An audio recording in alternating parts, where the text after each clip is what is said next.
उस दिन जब जनाब मसीह की मसलूबियत हुई, शाम डलते डलते वहां सिर्फ औरतें ही बाकी रह गईं। जनाब मसीह के बाकी तमाम पैरोकार खुसूसन मर्द जा चुके थे। वो यहूदी रहनुमाओं से खौफज़दा थे, हालांकि उनके खिलाफ कोई वाज़ेह खतरा न था। हम औरतें गलील से उनके साथ ही आई थी और अब उन्हें छोड़कर जाने का कोई इरादा न था। तारीख़ इंसानी में ना इससे पहले कभी ऐसा हफ्ता आया और ना इसके बाद। ये अजीम और फैसला कुन हफ्ता उस वक्त अपने उरूज को पहुंचा जब चंद खवातीन जनाब मसीह के मकबरे पर गईं और उसे खाली पाया।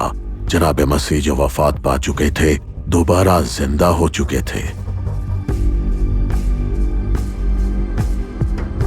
वहाँ कई औरतें मौजूद थीं, जिनमें जनाब मसीह की वालिदा और मैं मरियम मकबिलिनी भी शामिल थी। मैं उस वक्त से वफादारी के साथ जनाब मसीह की पैरोकार रही थी जब उन्होंने मुझ में से 7 बदरूहों को निकाला था। पिछली रात हम बमुश्किल कुछ ही देर सोए थे, क्योंकि जब जनाब मसीह को यहूदी रहनुमा ने गिरफ्तार किया तो मर्दों ने हमें जगा दिया। जब जनाब मसीह इमाम आज़म के सामने पेश हुए तो हम बाहर ही थी, फिर मजलिस शूरा के रूबरू और बाद अज़ पिलातुस के सामने। हमने यहूदी रहनुमाओं के भड़कते हुजूम को खामोश कराने की कोशिश की, पर हमारी दरख्वास्त रायगा गई। हम एक निहायत मुखलिस जमात थी, पर हम औरतें थीं। हमने खून में लिथरे जनाब मसीह को अपनी सलीब उठाए चलते हुए देखा, इससे पहले कि शमूल करीनी उसे उठा था।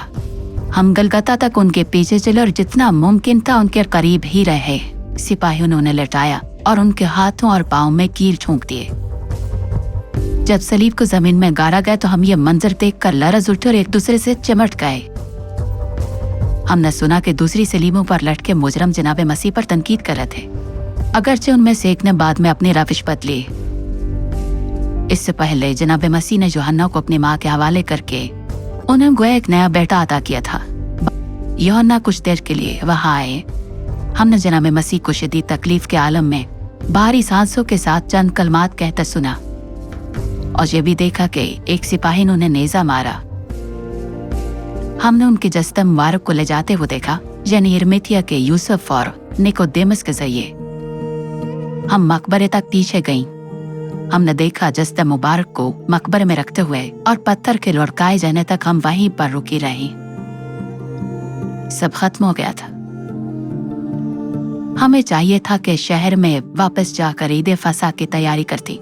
आम खवातीन को सारी तैयारी करना पड़ती, पर इस वक्त यहूदी रसूमात हमारे लिए बेमायनी सी थीं। हमने मिलकर मकबरे के बाहर तारीकी में बैठकर उनके लिए दुआ की और उनके शागिर्दों यानी मर्दों के बरक्स हम लोग सारी रात जाग कर दुआ करती रहीं। मैं यहाँ आपको एक छोटा सा राज बताना चाहती हूँ। इस पूरे करबनाक मंजर में हम में से किसी ने भी, हत्ता कि जनाब मसीह की वालिदा माजिदा ने भी आम यहूदी औरतों की तरह मातम नोहा किया।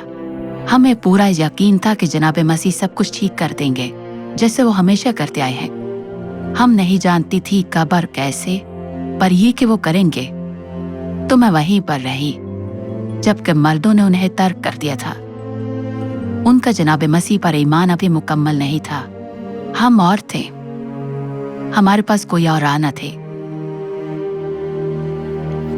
अगले दिन यानी हफ्ते को हमने आराम किया और जहां तक मुमकिन हो सका ईद फसा मनाने की कोशिश की।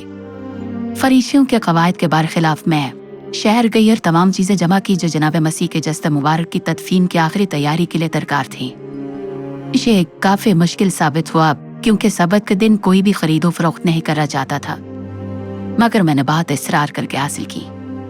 मैं जानती थी कि यूसुफ अरामती और निकोदेमस ने अपनी पूरी कोशिश की थी, मगर उनमें से किसी ने पहले कभी तदफीन की तैयारी नहीं की थी। इस तरह का काम खासकर औरतों के लिए मखसूस था। मैंने सुना कि मकबरे की हिफाजत के लिए मजीद सिपाही आ रहे हैं।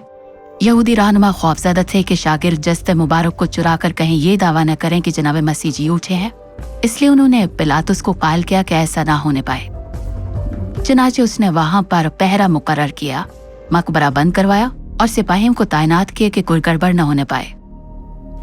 इतवार की सुबह तलुए फजर से पहले हमने चीजें उठाई और मकबरे की तरफ चली गईं। हम खामोशी से निकली कि दूसरों को खबर न हो। मैं ये नहीं जानती थी कि जब वहां पहुंचूंगी तो क्या करूंगी। पता नहीं हम भारी पत्थर कैसे हटाएंगी, पर हुल कुद्स ने मुझे वहां जाने पर आमादा किया। हम पौ फूटते वक्त वहां पहुंच गईं। और मुझे यकीन था कि जितना बुरा हो चुका है उससे बुरा अब क्या होगा। उसी वक्त खतरनाक दलदला आया। बेबी मरियम और मैं घुटनों के बल गिर गई और हमने एक तेज चमक देखी। एक निहायत दरख्शा नूर फरिश्ता जाहिर हुआ। वो फरिश्ता कब्र के सामने खड़ा था। वो अजीम शान था और हम करीब थी। उसका लिबास बर्फ के मानंद था और उसने अपनी उंगली के इशारे से ही उस भारी पत्थर को मकबरे के दरवाजे से हटा दिया। पहरेदार वहीं बेहोश हो गए। वो खौफ से बेहाल हो गए थे, यूं गोया कि वो मर चुके हों। फरिश्ते ने हम औरतों से कहा कि तुम लोग खौफ मत खाओ। तब हमें यकीन हुआ कि यह वाकई फरिश्ता है, क्योंकि वो अक्सर इंसानों से मिलते वक्त यही कहते थे। फिर उसने कहा कि वो जहां नहीं है वो जी उठा है और उस जगह को देखो जहां उन्हें रखा गया है। हम लड़खड़ाते कब्र के अंदर दाखिल हुई। वहां सिर्फ कफन पड़ा था पर जसद नहीं था। कब्र में जसद नहीं था, कब्र खाली थी। फरिश्ते ने मजीद फरमाया, उसके शागिर्दों को जाकर खबर दो कि वो मुर्दों में से जी उठा। तुमसे पहले गलील जा रहा हूं, वहां तुम उसका दीदार करोगे। अगर आपकी कभी फरिश्ते से बात होगी तो आप फौरन उसकी बात मानेंगे, बिल्कुल जैसा हमने किया। सिपाहियों के ऊपर से कदम रखते हुए हम शागिर्दों को बताने के लिए भागी। फरिश्ते ने जनाब मसीह के जी उठने की बिशारत पहुंचाने के लिए हम औरतों को मुंतखब फरमाया। आप सोच भी सकते हैं ये सिपाही अब जरा संभलना शुरू हो चुके थे। हम शागिर्दों की तरफ गए तो वो यहूदी रहनुमाओं की तरफ गए। यहूदी रहनुमाओं ने पहरेदारों को रिश्वत दी कि वो सबको बताएं कि जनाब मसीह का जस्द मुबारक चोरी हो गया है। इस दावे के झूठे होने की हकीकत जानने के लिए किसी अन्य गवाह की जरूरत न थी। अगर वाकई ऐसा होता तो पहरेदारों को मौत की सजा होती। सब ये बात जानते थे। उनका जिंदा रहना ही इस बात की गवाही था कि जनाब मसीह मुर्दों में से जी उठे। हम शागिर्दों के पास पहुंची, लेकिन वो हमारी बात पर यकीन ना कर पाए। हजरत पतरस कब्र की तरफ दौड़े, मगर नौजवान हजरत यूहन्ना पहले वहां पहुंचे। हजरत यूहन्ना ने अंदर झांका के कफन के कपड़े ऐसे पड़े हैं जैसे कोई जिस्म उनमें बगैर उन्हें बिगाड़े गुजर गया हो। हजरत पतरस हाँफते हुए पहुंचे और सीधे अंदर दाखिल हो गए। उन्होंने कपड़े जमीन पर पड़े देखकर वो कपड़ा भी देखा जो जनाब मसीह के सर पर रखा गया था, और तब उन्हें यकीन आ ही गया। कोई सिपाही ऐसा करने के लिए वक्त नहीं निकालता। हजरत पतरस और यूहन्ना वापस शागिर्दों के पास गए। उन्हें यह हैरत अंगेज खबर थी, जनाब मसीह का जस्ते मुबारक वहां नहीं था। मेरे साथ क्या हुआ? मैं वापस कब्र पर दुआ करने गई। जब मैं कब्र के बाहर रो रही थी और दुआ कर रही थी तो मैं झुककर कब्र के अंदर देखने लगी और जनाब मसीह के जस्त की जगह पर 2 फरिश्तों को वहां बैठे हुए देखा। उन्होंने पूछा कि मैं क्यों रो रही हूं। उनका सवाल सुनकर मुझे हैरत हुई। वो मेरे आका को ले गए हैं और मुझे पता नहीं कि वो कहां पर हैं। मुझे आहट आई। मैंने मुड़कर देखा तो वो बागबान था। मैंने पूछा, अगर आपने जस्ते मुबारक हटाया है तो वो कहाँ रखा है? मगर फिर एक लफ्ज ने सब कुछ बदल के रख दिया। एक लफ्ज ने पूरी तारीख के धारे को बदल कर रख दिया था, और वो एक लफ्ज था मेरा नाम, मरियम। ये जनाब मसीह थे। मैं खुशी से उनकी तरफ लपकी। मैं चाहती थी कि वो दोबारा मुझसे कभी जुदा ना हो, पर उन्होंने फरमाया कि मैं ना रोकूं बल्कि जाकर दूसरों को खबर दूं, जो कि मैंने किया। जनाब मसीह वाकई ही जी उठे थे। जनाब मसीह जिंदा थे। मैं वापस गई ताकि सबको, हत्ता के दीगर औरतों को भी खुशखबरी दूं। मगर सच कहूं तो मुझे उम्मीद नहीं थी कि वो मेरी बात पर यकीन करेंगी।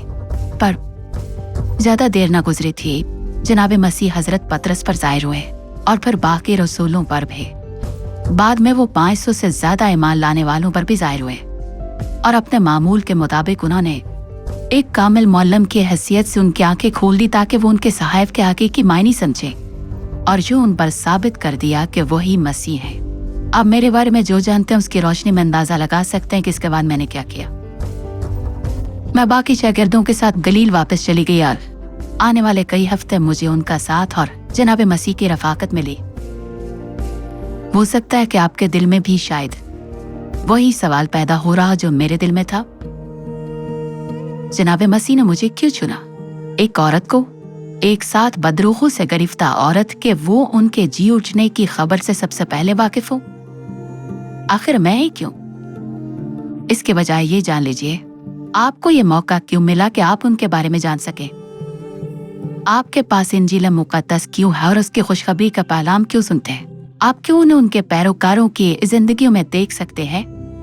आपको भी वही हकीकत जानने का शर्फ क्यों मिला जो मुझे मिला? क्योंकि वो हकीकतन जिंदा है। जी हाँ, जनाबे मसीह जिंदा है।